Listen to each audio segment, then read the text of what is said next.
The Last Duel, directed by Ridley Scott, features a screenplay co-written by Matt Damon and Ben Affleck, creating a captivating epic film. For those who may not know director Ridley Scott, film enthusiasts certainly recognize his impressive body of work. This seasoned director has helmed numerous outstanding and influential films, including Alien, Gladiator, Prometheus, and Exodus: Gods and Kings.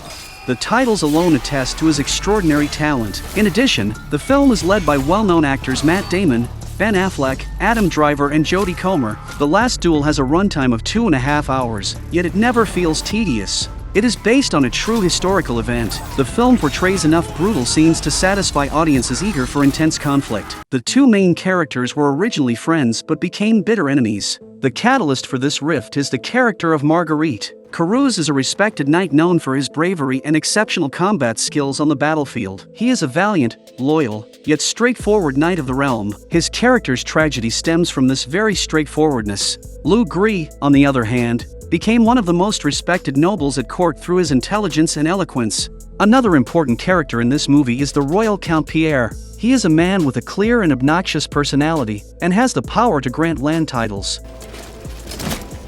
Closer. Lord, I become your man. I swear I shall serve you for life.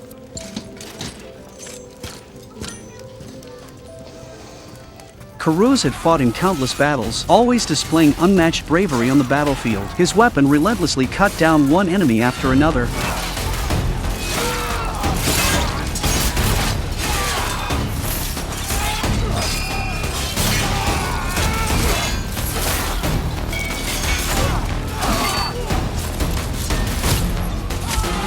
During one battle, Carrouges disobeyed Pierre's orders, resulting in conflict with him. We cannot just sit here. Jean, we were ordered by Pierre to hold this bridge. Orders be damned! They're baiting you, Jean. They want us to leave the bridge so they can take Limoges. Then they shall have their way!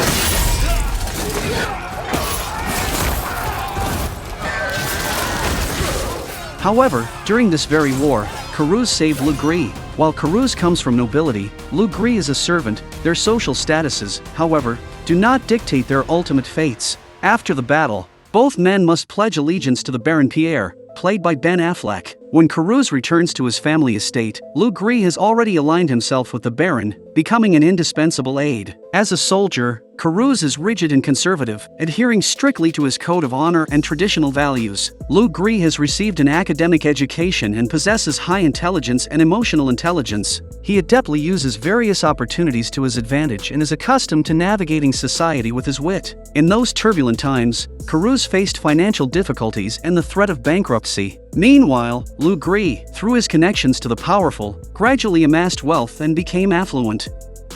Carrouges focuses primarily on maintaining the reputation and property of his family. Earlier, during a plague, he lost both his wife and son. Following that, he married Marguerite, the daughter of a nobleman who had betrayed the king and sought to restore his reputation.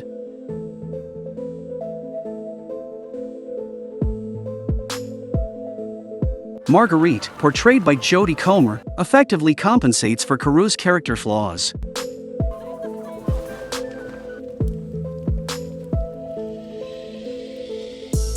Where Carrouges seems dull, she is perceptive. Where he is solely action-oriented, she possesses extensive cultural knowledge. Carrouges, when it comes to the issue of having offspring, lacks romantic feelings. His only desire is to have an heir as quickly as possible. From multiple scenes in the film, it becomes clear that he views his wife merely as a tool for reproduction. In contrast, Le Gris is a debauched figure who often participates in the Baron's lavish parties, adept at using words to attract women.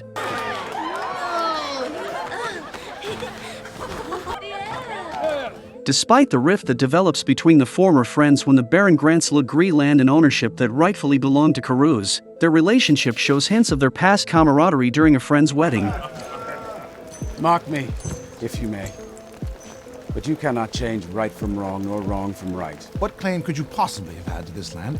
You have owned it never. I know all about your squire. The squire you gifted the land to. The one who holds a captaincy now.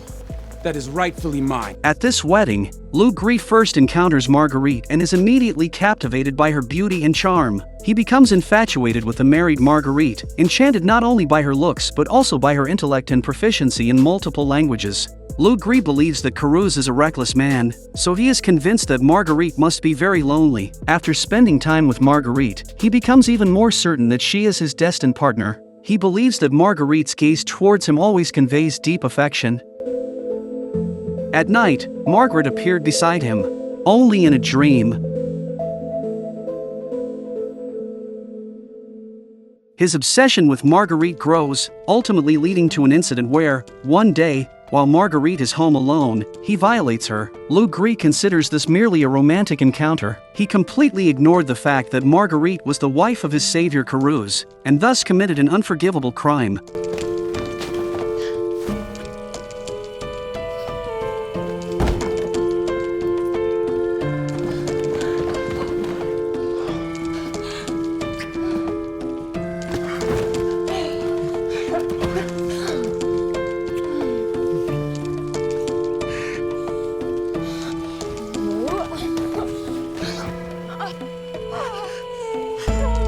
Afterward, he threatens Marguerite not to speak of the incident. He was so brazen because it was a time of darkness and feudalism in the Middle Ages, a thoroughly male-dominated world. This incident will often make women choose to remain silent in order to avoid damaging their reputation and angering their husbands.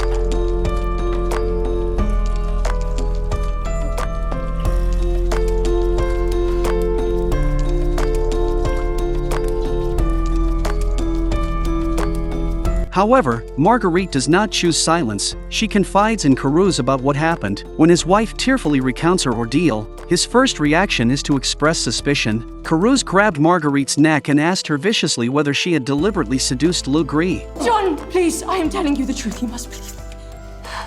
Jean, I intend to speak the truth. I will not be silent. I have no legal standing without your support. Then you shall have it. Angered by this humiliation, Carrouges risks his family's honor and safety by bringing the case before the king for judgment. When the brave Marguerite, with Carrouges' support, accuses Le Gris of his crimes, she does not back down. This action places her life in great danger and showcases her courage and spirit of resistance. Yet, Le Gris denies the accusation. He claims that when he caressed Marguerite's cheek, she did not shy away in time. During the trial, the judges persistently ask Marguerite if she enjoyed the violation. Did you experience pleasure? Simply answer the question. I experience no pleasure. They asked such pointed questions simply because Marguerite became pregnant after what she had gone through. Their flawed reasoning is that if Marguerite had been forced, she would not have conceived. Due to the complexity of the case, a conventional court trial cannot deliver a verdict. So the king decided that the two of them should duel to determine the truth and let God decide who was telling the truth. For Carrouges, this duel is not only about defending his family's honor but also driven by his deep hatred for Le Gris, who has betrayed his former friend. But this duel meant a huge risk to Marguerite. If Carrouges failed in the duel, Marguerite would have to pay a heavy price for the so-called false accusation. She would be stripped of her clothes, put an iron ring around her neck, and then burned alive. We will proceed with the duel.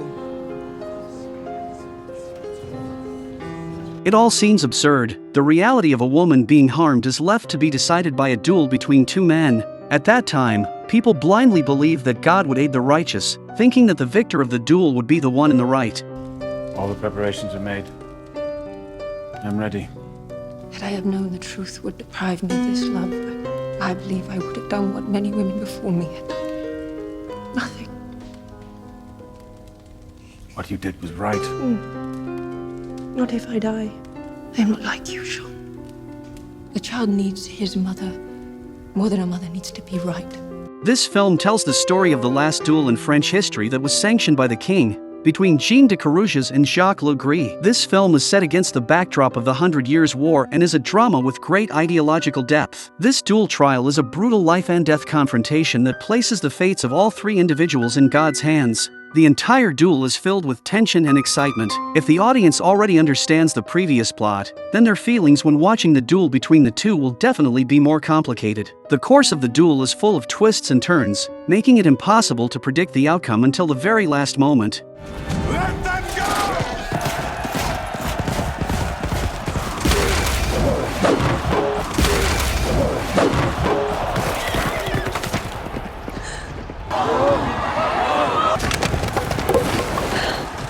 Carrouges is brave and skilled, while Le Gris has long enjoyed the comforts of court life, seemingly making it likely that Carrouges will swiftly win.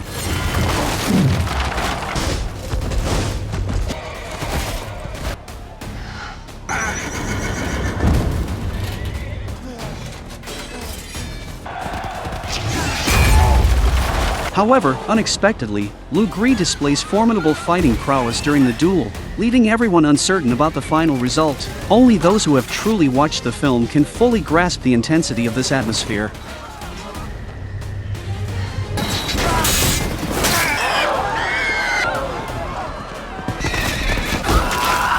In this duel, Carrouges bets not only his life and that of his wife but also the future of their newborn child. This is a life and death battle that has been brewing for a long time, with hatred and power struggle behind it.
Every subsequent shot is rich with narrative depth. Carrouges hoped that his former comrade Le Gris, who was now being pointed at by him with a sword, would confess his crime before dying. Confess! Confess to me. Carrouges, there was no rape. By doing so, he could restore his family's honor and free his wife from humiliation. For Carrouges, this is not just a threat, it perhaps carries a trace of pleading. Only if Le Gris admits his guilt can the truth truly be clarified. However, Le Gris refuses to acknowledge his wrongdoing, even swearing to the heavens of his innocence before his death. In the name of God, and on the peril of damnation of my soul, I am innocent of the crime! Then you be damned. In that moment, Marguerite sheds tears of sorrow, realizing her innocence may never be vindicated. Carrouges' family will carry this indelible shame forever. The final blow from Carrouges at last brings closure to the saga.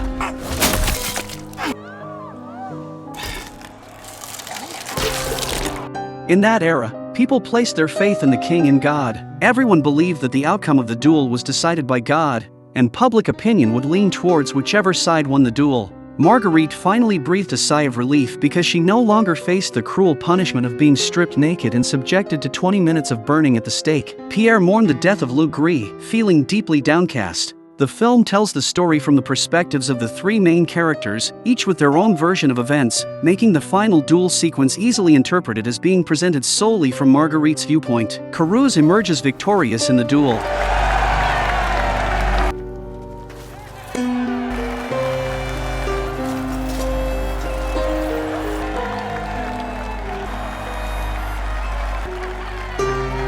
He is surrounded by a cheering crowd, reveling in their adulation.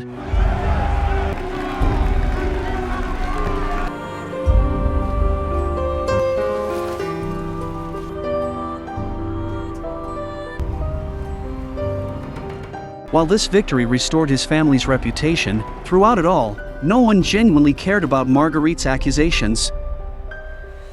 One of the film's greatest highlights is how the protagonists gradually reveal the complexities of human nature as the story unfolds, deeply condemning the injustices women have faced for centuries. Even Carrouges' triumph in the duel is laden with irony, as it likely stems from the very incident involving his wife.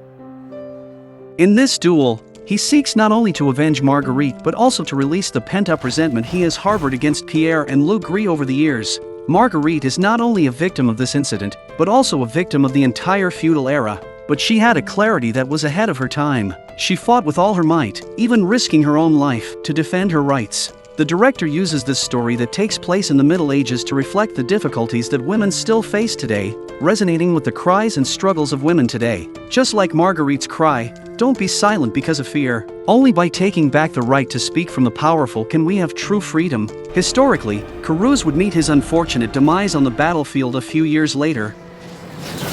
Meanwhile, Marguerite enjoyed 30 years of wealth and luxury as the Lady of Carrouges' estate and chose never to remarry.